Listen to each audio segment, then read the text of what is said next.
Assalamualaikum warahmatullahi wabarakatuh. Sebelumnya perkenalkan, nama saya Husnul Utami dengan NPM 23170511030. Saya dari kelas D. Sebelumnya di sini saya akan menjelaskan sekaligus menjawab soal yang sudah saya buat pada chapter keempat di dalam mata kuliah sistem pakar, di mana pada chapter keempat ini membahas terkait fuzzy expert system.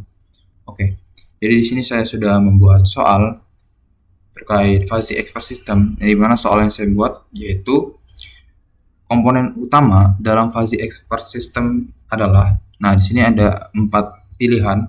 Yang pertama itu ada fusifikasi, inferensi, difusifikasi, dan basis pengetahuan. Kemudian input numerik, output numerik, dan basis data. Kemudian yang ketiga ada basis pengetahuan, basis data, dan sistem informasi. Keempat ada basis data, mesin mencari, dan interface pengguna. Nah, jadi untuk komponen utama di dalam fuzzy expert system pada materi pada chapter keempat kita kali ini yaitu jawabannya yaitu A, yaitu fusifikasi, inferensi, difusifikasi, dan basis pengetahuan. Oke, sebelum itu di sini saya akan menjelaskan satu persatu, baik dari penjelasan fuzzy expert system dan lain sebagainya. Oke, di sini saya sudah membuat rangkuman terkait fuzzy expert system. Nah,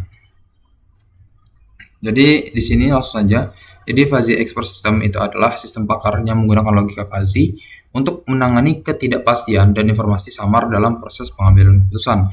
Di mana fuzzy expert system ini salah satu dalam bidang sistem pakar yang menggunakan logika fusifikasi atau fuzzy untuk menangani ketidakpastian dalam arti yang ya dalam kondisi yang pasti atau tidak gitu, atau adanya informasi yang samar-samar untuk mengambil sebuah keputusan.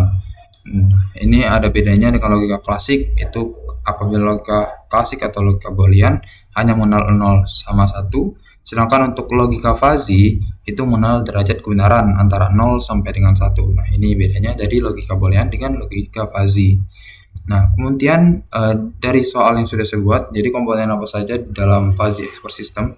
Nah, sini dijelaskan bahwa ada 4 ya komponen utama dari fuzzy expert system. Yang pertama itu ada basis pengetahuan atau knowledge base, fusifikasi, mesin inferensi, dan difusifikasi.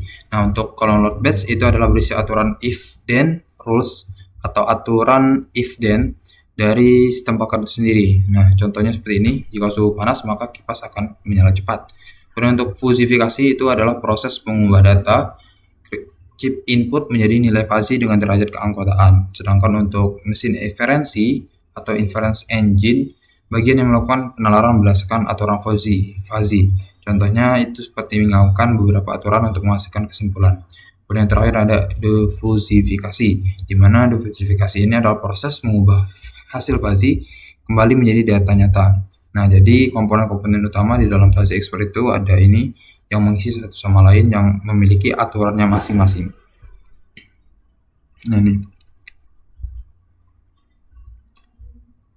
Kemudian untuk proses kerja dari fuzzy expert system itu yang pertama itu menginput data dengan memasukkan data nyata, kemudian kita memprosesnya menggunakan fusifikasi. Nah, fusifikasi itu apa? Proses mengubah data nyata menjadi nilai fuzzy. Nah, misal suhu 30 derajat. Nah, bila hangat 0,7 dan panas 0,3. Nah, kita ubah setelah jadi data nyata, kita ubah ke data fusifikasi ke dalam derajat keanggotaan. Kemudian kita ubah lagi ke inferensi, menerapkan aturan fuzzy if then pada knowledge base, dan kita melakukan difusifikasi, yaitu hasil fuzzy yang diubah ke output nyata. Nah, ini contoh sederhananya bisa dilihat di sini. Oke. Di sini juga ada kelebihan dan kekurangan dari fuzzy expert system, di mana kelebihan dari fuzzy expert system itu adalah yang pertama mampu menangani data yang samar atau tidak pasti, lebih mirip dengan cara manusia mengambil keputusan, dan cocok untuk sistem yang membutuhkan fleksibilitas. Misalnya kontrol suhu, diagnosa penyakit, dan rekomendasi.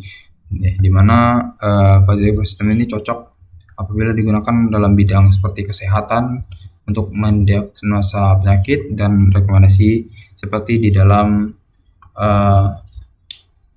marketplace e-commerce itu ada rekomendasi baju, celana, dan lain-lain. Kemudian untuk kekurangan dari fuzzy system itu membutuhkan pengetahuan pakar untuk menyusun aturan fuzzy. Nah, ini yang lumayan ribet, yaitu membutuhkan pengetahuan pakar untuk menyusun aturan fuzzy. Kemudian yang kedua ada hasil sangat tergantung pada kualitas fungsi keanggotaan dan aturan yang dibuat.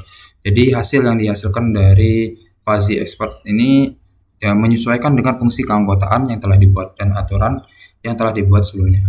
Oke, mungkin itu saja penjelasan dari saya pada latihan keempat ini. Lebih kurangnya saya mohon maaf. Saya Hari. Wassalamualaikum warahmatullahi wabarakatuh.